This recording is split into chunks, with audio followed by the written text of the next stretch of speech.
Thank you for welcoming me once again to your Christmas assembly. How in the name of goodness are you coping with COVID on top of all the normal pressures of high school life?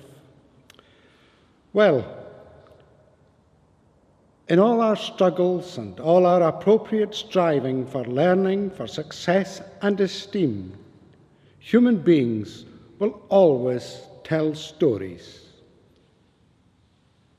Today we tell an old story. We need to hear stories. They help us tell our story.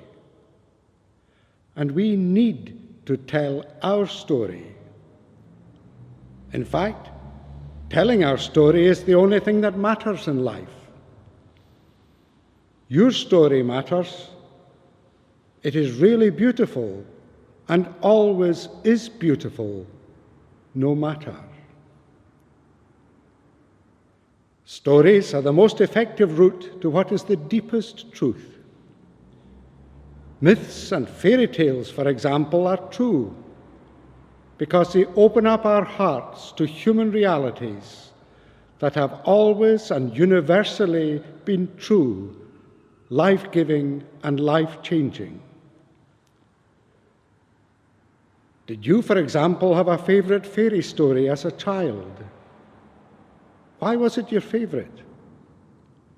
The answer says something about you and your story. The Christmas story still draws people.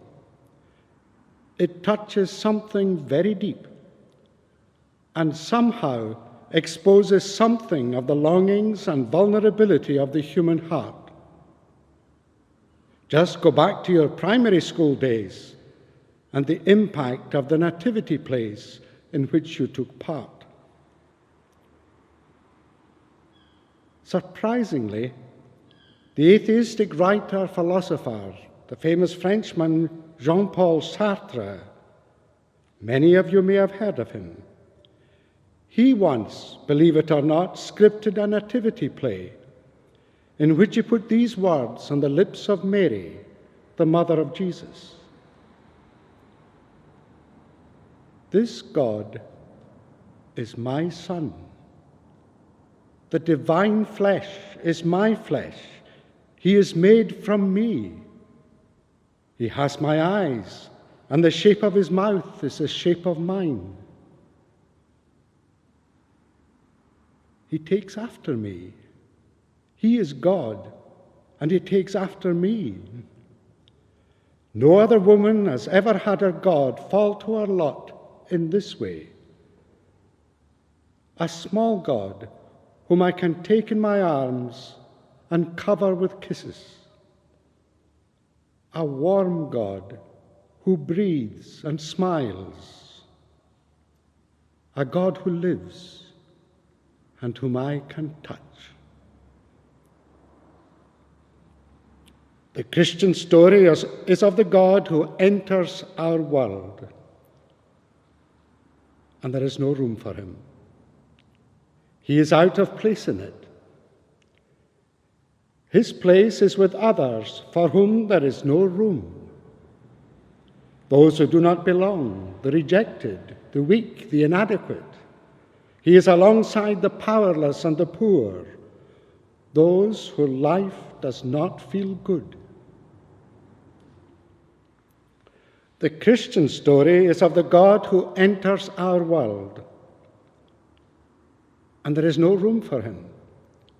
He is out of place in it. His place is with others for whom there is no room, those who do not belong, the rejected, the weak, the inadequate.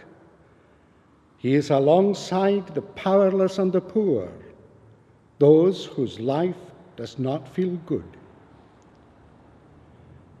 The Christmas story is alluring and enchanting.